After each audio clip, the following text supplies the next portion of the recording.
and welcome to this brand new show, Brand Buzz, with me, Ankita Saxena. Well, this is the show where we will be speaking to brand managers about the changing consumer dynamics, the evolving brand strategies, and how are they reorienting themselves to the changing landscape to grow their brands.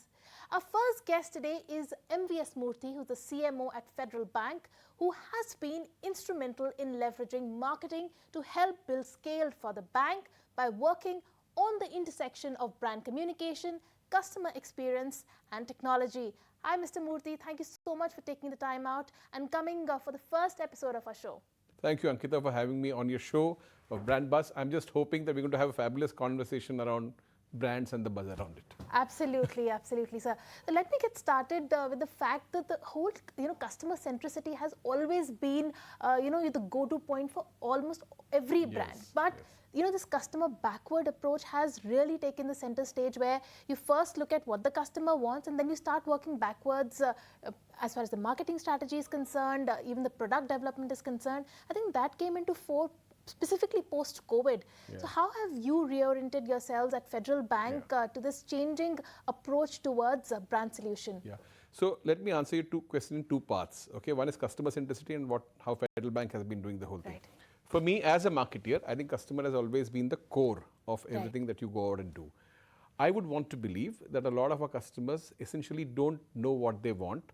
And when you create a solution which is really out of the whack, or which is, hinging on the simplicity or small things of life, it's an aha moment for the customer, and they genuinely love it, and you have a raging success. I mean, you look at any of the top brands where you feel that people are going out and they are really, in sync with the brand, are all moments where they have found an aha moment with the brand. Coming back to Federal Bank, we are a 93, 94-year-old kind of an organization, okay, and we are in the banking services. Service is a natural thing that we go out and do, and our customer base is with us for the last three generations for sure, 2 or 3 generations, and therefore there is a natural affinity between the brand and our constituency, which is our customer. So service comes naturally to us, and therefore the entire tagline around "Rishta aap se hai, sirf aap se nahi." And I don't think it's an advertising tagline. It is how we are as people, and I can tell you with a lot of confidence and pride that a lot of my colleagues go out of their way to go out and help a customer or service a customer, and you'll find that this works well not only in the Indian context but also in the global diaspora, because a large part of our business is also from the Middle East and the Canada and the US markets. Right. Also, speaking of that, the tagline that you just mentioned, they say that marketing is a great balance of the right part of your brain and the left part of your brain. Now, while, this customer centricity or, is important, creativity alone does not solve business problems, but that human touch is equally important. What's your approach towards brand solutions? So I think, look at our interview. The same interview could have been done online. All right, you chose to do it in person. I chose to come here in person because the human touch is important. It brings out a different kind of a dynamic and a chemistry which is there. So when you look at any brand, whether you are an out-and-out technology brand, which is an e-commerce, or whether you are an out-and-out physical brand, let's say between a doctor and a patient, I'm saying the doctor as a brand, it is very, very important for you to have the human touch. Small instances, and I'm saying that economies are different. I mean, particularly in the Indian context, where technology is a efficiency enabler, unlike the West, where it was the primary go-to thing. You still want somebody to talk to when your cab doesn't come on time, or when a delivery has not happened, and even for a filling form. So I think that customer. Yeah, and the customer, and therefore, what we strongly believe, and which is what we also practice at Federal Bank, is that we are digital at the fore, but human at the core. And hence the word "sirf" is important. अगर हम ये कहते कि रिश्ता आपसे है app से नहीं, it would mean that I just have the human touch, but I don't have a good technology platform and stuff like that. But I'm saying that I have that, but still the human touch is important. And that has to come out naturally across your various platforms, across your multiple customer interactions, across different generations of people who are joining the bank as its employees. So it is something which has to be, like for example, in a good hospital, you need to have empathy as a quotient.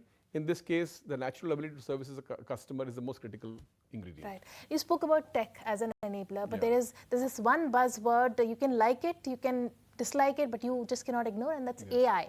How has AI been an enabler for you, or do you really see value in AI, or you think AI is just AI unless it's really just solving a problem? It's not that useful? Yeah. So let me tell you, has AI helped us? Definitely. You know, a lot of my the creatives that we go out and do, the images that we have, the newsletters that we go out and create, our corporate website now is all AI enabled. So it sort of creates content in a GIF, and there is so much of speed and efficiency which is brought in. I'm very proud to tell you that we are perhaps the only brand in the world which deliberately writes on each of our AI content, saying that imagined by human, generated by AI. Okay. Because it's an element of trust we want to have with our audiences, with our customers, saying that what they're seeing may be too good to be true, but this is the combination that it works on. We also use AI to manage our ATMs. AI is being used for risk, for compliance and stuff like that. So are there use cases? There are multiple use cases which are happening. Right. Now, to come to the specific question you asked me personally, I feel that AI still has got a long way to go. Long way to go, yeah. Today what is happening is that AI is working on pockets of excellence. It is like having Optimus Prime. Optimus Prime is a transformer with a good hand or a very efficient eye or a very efficient ankle. But the corporation is an organism.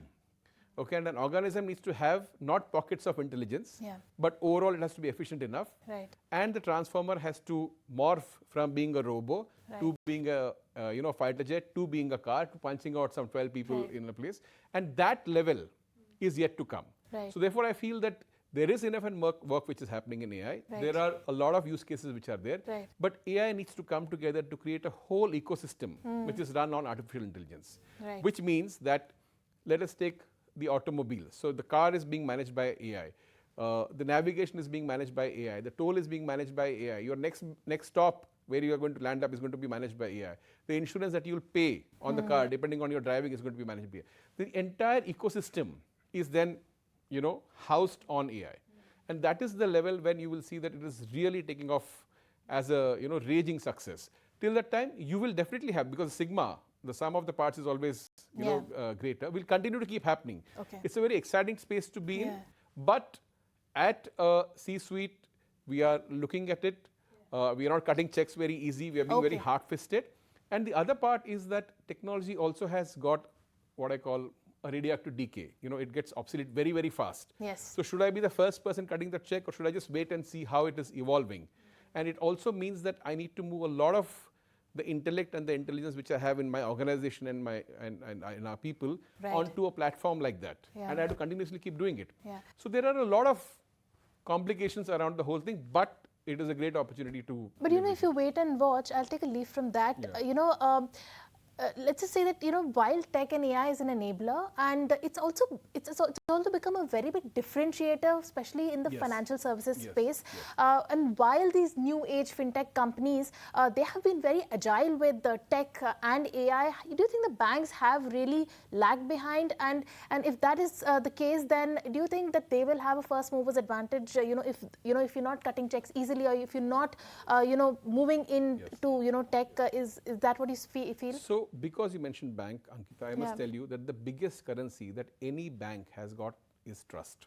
Right. Okay, if I were to go out and invest in a technology, taking a cue from, say, an FMCG company or by an airline or by an automobile company, jump onto the bandwagon, and something happens to it, the trust of the consumer breaks in the bank. If it breaks in the bank, it also breaks on the regulator and the economy. So we have larger responsibility. Okay.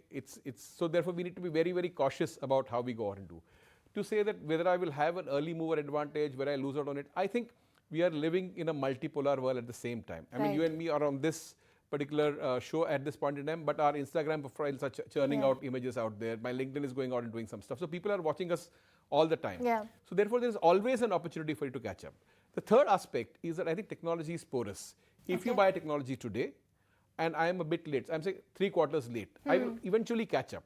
And again, it will all boil down to how the people in your organization or how your colleagues are handling this technology to service the customer better. Right. Because you and me are unique. People in the world are absolutely unique. Technology is the same. I mean, the same AI engine that somebody else has is what you will have.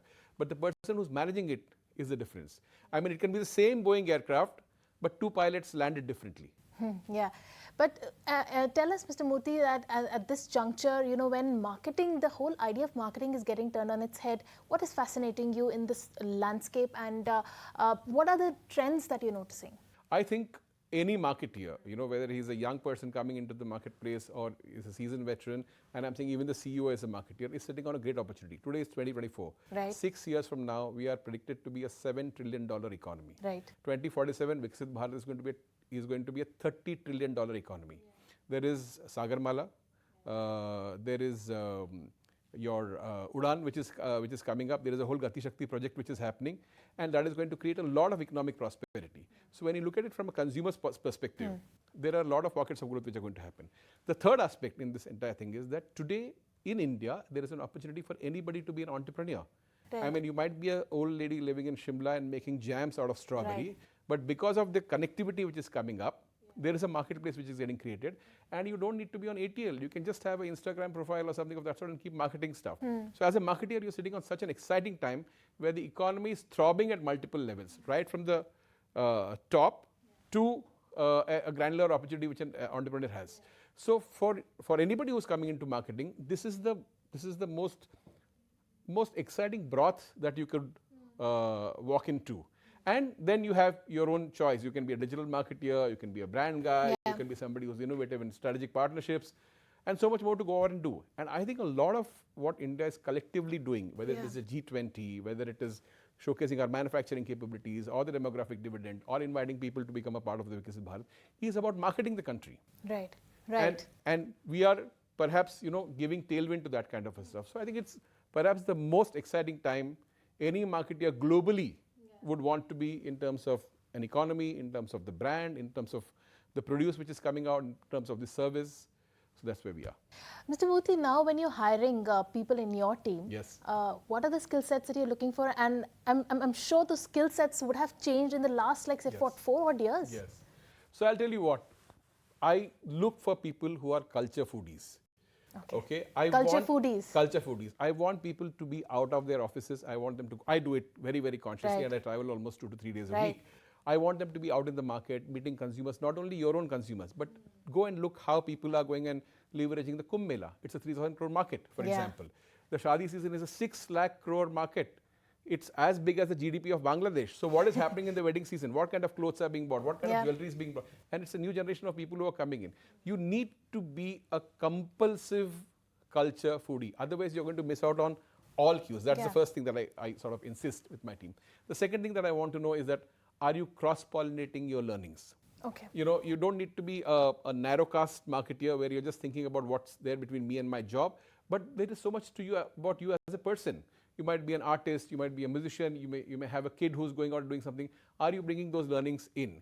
At the end of the day, all marketing is iterative, and you keep innovating.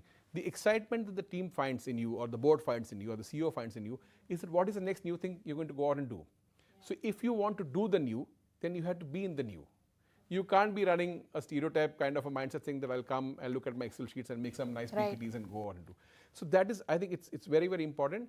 And personally, I'm a Bollywoodier, so I would want more of our new joinees to go out and look at movies, because it takes a lot of, it's the higher level of creativity. Marketing is a very creative profession. Right. And it's a higher level of creativity, it's a higher level of innovation, it's a higher level of being able to catch trends much earlier. Okay. Pooh happened 20 years back. Right. But she's still a rage. She's still a rage. Right. So that's really what you need to go out and do. And that's what makes your brand, your campaign, your narrative, your storytelling very, very exciting. So tell us your favorite brand campaign. Rishta aapse ya sirf aapse nahi. Okay. Okay. I'll tell you why. Because it's not a tagline. It is something that we live with. And how did I know this? The campaign was in the cans for almost about 3-4 years till I got hired. And one of the things I did was I went out and met a lot of my colleagues.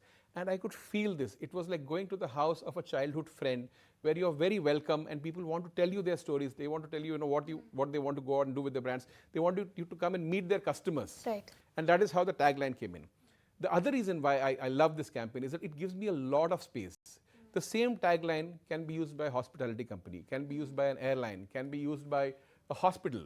Now, the space that it gives me, and I'm very proud to tell you that we just launched this program in Kerala where Kathakali, Chakyar Kuttu, Ottam Tullal, and Theyyam. These are all art forms of Kerala, and the biggest image going out of Kerala is the Kathakali mask. And it's a global tourist destination. Of course. These art forms are over 1,200 years old. What did we do as a brand? we went out and met these artists and said, can we contextualize these art forms to a generation who's living on scrolls, right? And they have created skits where kids are being spoken to about good touch, bad touch, about teenage health issues, about managing elderly who might be suffering from Alzheimer's and dementia. Look at how the Rishta thing goes out and spreads. Okay. And there is a context to it. I think no other brand in the world can go out and do something, because primarily you need to have a 1200-year-old art form, which is still relevant. Yeah. You need to be sitting in that particular market. You need to have somebody who's got a space, in this case Rishta is a space, and who's thinking about it all the time. Now all of these have to come together for something like this to happen. Okay. And hence it is the most exciting campaign for me, and there is so much that we can go out and do around the entire program. Right, which brings me to my next question. What are the next leg of campaigns? What is in the pipeline for you? So we are very close to signing up a brand ambassador. Okay. And I think that is going to be an absolute high point for the brand. Okay. Someone from Bollywood? Someone from Bollywood, but who's not the conventional Bollywood. Okay. Since you like Bollywood. Yeah, I do like Bollywood, but it is serendipity that we ended up with this particular person, but we just need to stitch up the finer points. So that's the discussion which is on. So that's one high point on the brand. The other part is that we are going to see the brand play out in a lot many new businesses, which you will get to know over the next quarter. The third part is that our own presence, and this I sort of feel very humble, because somebody very senior in the Indian industry told us that over the last 2.5 3 years the presence has gone up. So you will see that a lot of cementing is happening on the investor side, the analyst side, the corporate side of the brand. So that's the third activity that we're doing. There is a very close program on cancer awareness that we do, and it is also sort of touched a chord with a lot of people. But the interesting part is that we work on the part of awareness of cancer, and some of our funds are also given for curing. So these are the four which is happening broadly, and you will see that there is a lot of micro marketing which is happening. So in the sense, and that is what brings me up to the earlier part where you mentioned about ATL and technology and being lost. Because there is so much of work which is happening, and if I just trail the Udan, the 43, 47 airports which are coming in, and look at just those cities and the geographies, I can just deep dive into those places. Right. So the whole point of being a marketeer is that you don't need to be like this hero who is going to go and change the world. If you can create pockets of influence for your brand, and if the brand is being accepted in those pockets by those customers and constituencies, you are home and dry.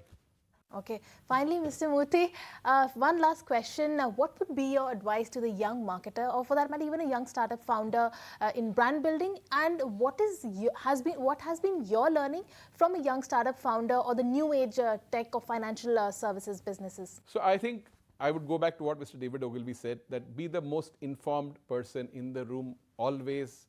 Marketing is a 24/7 kind of a job. Your job is to come and excite people.